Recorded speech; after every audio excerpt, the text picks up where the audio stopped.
Pernah kepikiran nggak apa sih rahasia di balik produk-produk atau tim-tim terbaik di dunia?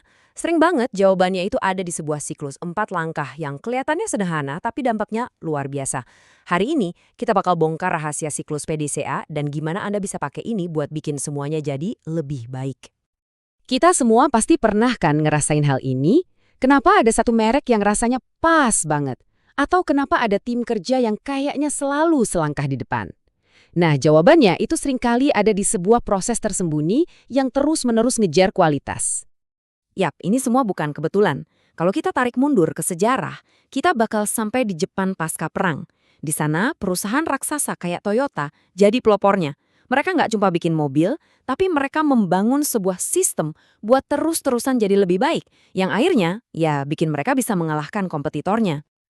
Oke, biar pembahasan kita runut, ini dia agenda kita. Kita mulai dari pencarian kualitas, terus kita bedah apa itu siklus PDCA, lihat contohnya, intip sedikit variasinya yang keren, pahami warisannya, dan yang terpenting, gimana caranya Anda bisa langsung coba sendiri. Dari kisah Toyota tadi, kita jadi penasaran kan, sebenarnya alat apa sih yang jadi jantung dari revolusi kualitas ini? Nah, inilah saatnya kita kenalan sama pahlawan utama kita, siklus PDCA. Siklus PDCA, atau kadang disebut juga siklus Deming, ini pada dasarnya kayak resep simpel 4 langkah buat jadi lebih baik. Kuncinya adalah, ini bukan proyek sekali jalan terus selesai. Bukan. Ini adalah siklus yang muter terus, mendorong kita buat belajar dan ningkatin kualitas tanpa henti. Kerennya PDCA tuh karena logis banget. Pertama, plan. Tentukan masalahnya dan rencanakan solusinya. Kedua, do. Coba dulu solusinya, tapi dalam skala kecil aja. Ketiga, cek, lihat hasilnya, berhasil nggak? Dan terakhir, act. Kalau berhasil, terapkan secara luas. Kalau gagal, ya ulangi lagi siklusnya dengan pelajaran baru. Simple kan?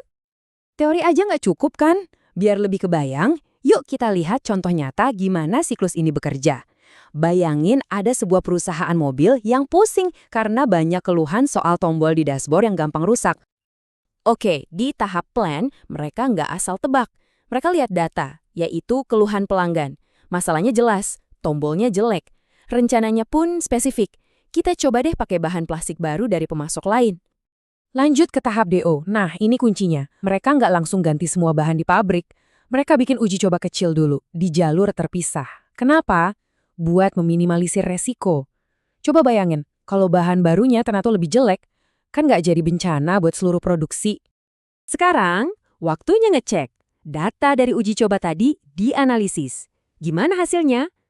Ternyata berhasil. Bahan yang baru terbukti jauh lebih awet.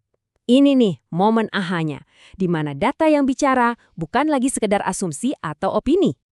Dan terakhir, ACT. Karena tesnya sukses, keputusannya jelas. Ganti semua pemasok ke yang baru.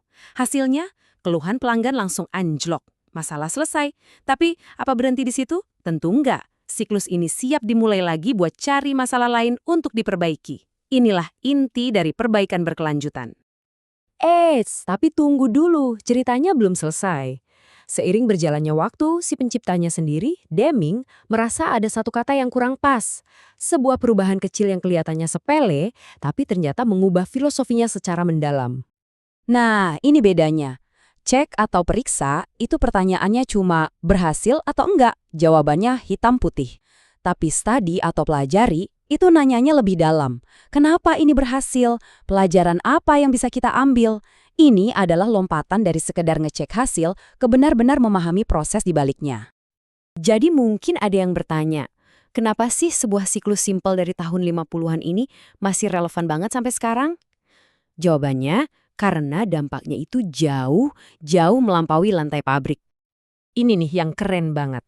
Kerangka kerja yang sama yang dulu dipakai Toyota buat benerin mobil, sekarang jadi tulang punggung standar kualitas internasional, ISO 9001, yang dipakai jutaan perusahaan di seluruh dunia. Dan coba lihat gambar ini bukti nyatanya, ini diagram resmi dari standar ISO 901, dan kita bisa lihat dengan jelas gimana plan, do, check, act jadi motor penggerak seluruh sistemnya. Jadi ini bukan cuma teori, ini beneran jadi fondasi standar kualitas global. Hebatnya lagi, ini nggak berhenti di pabrik atau sertifikasi doang. Prinsip yang sama sekarang dipakai di mana-mana. Tim software developer pakai ini buat sprint. Rumah sakit pakai ini buat ningkatin keselamatan pasien. Tim marketing juga pakai buat optimalkan kampanye. Ini bukti kalau ide perbaikan berkelanjutan itu universal.